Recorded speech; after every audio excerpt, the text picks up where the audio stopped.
विधानसभा निवडणुकीत महायुतीला दणदणीत यश मिळाल्यानंतर मुख्यमंत्री पदाबाबत देवेंद्र फडणवीस यांना राष्ट्रीय स्वयंसेवक संघानं पसंती दिली आहे, अशी माहिती झी24 तासला सूत्रांनी दिली आहे। एकीकडे मुख्यमंत्रीपदी कोण विराजमान होणार याबाबत सस्पेन्स कायम असताना भाजपच्या ऐतिहासिक विजयानंतर राष्ट्रीय स्वयंसेवक संघ देवेंद्र फडणवीस मुख्यमंत्री व्हावेत यासाठी अनुकूल आहे असं सूत्रांकडून कळतंय।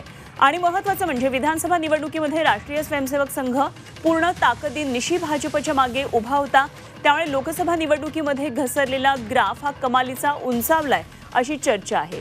विधानसभा निवडणुकीमध्ये मतदानाची टक्केवारी तर वाढलीच आहे आणि त्याचबरोबर भाजपला घवघवीत असं यशही मिळालेलं आहे।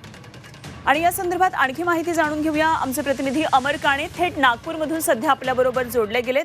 अमर, या क्षणाची सगळ्यात महत्त्वाची बातमी आपल्याला कळतेय, मुख्यमंत्री पदाबाबतची जी उत्सुकता राज्यभर आहे त्यामध्ये RSSनं देवेंद्र फडणवीस यांच्या नावाला पसंती दिल्याचं कळते आहे, त्यामुळे कशा पद्धतीनं आता ही सगळी चर्चा पुढे जाणार आहे?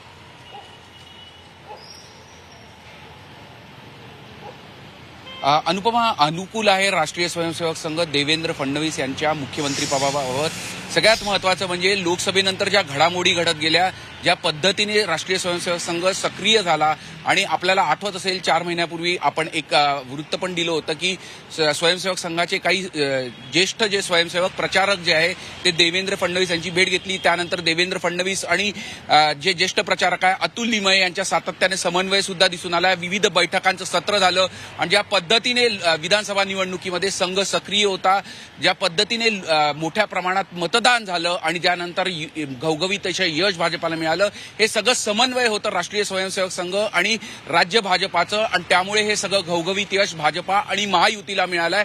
आणि त्यामुळे राष्ट्रीय स्वयंसेवक संघाकडून सुद्धा देवेंद्र फडणवीस यांच्या मुख्यमंत्री पदाबाबत अनुकूलता आहे। सगळ्यात महत्त्वाचं म्हणजे 2022ला ते उपमुख्यमंत्री झाले होते, जेव्हा त्यांनी मुख्यमंत्री पदाबाबत सगळ्यात जास्त त्यांच्या नावाची चर्चा होती।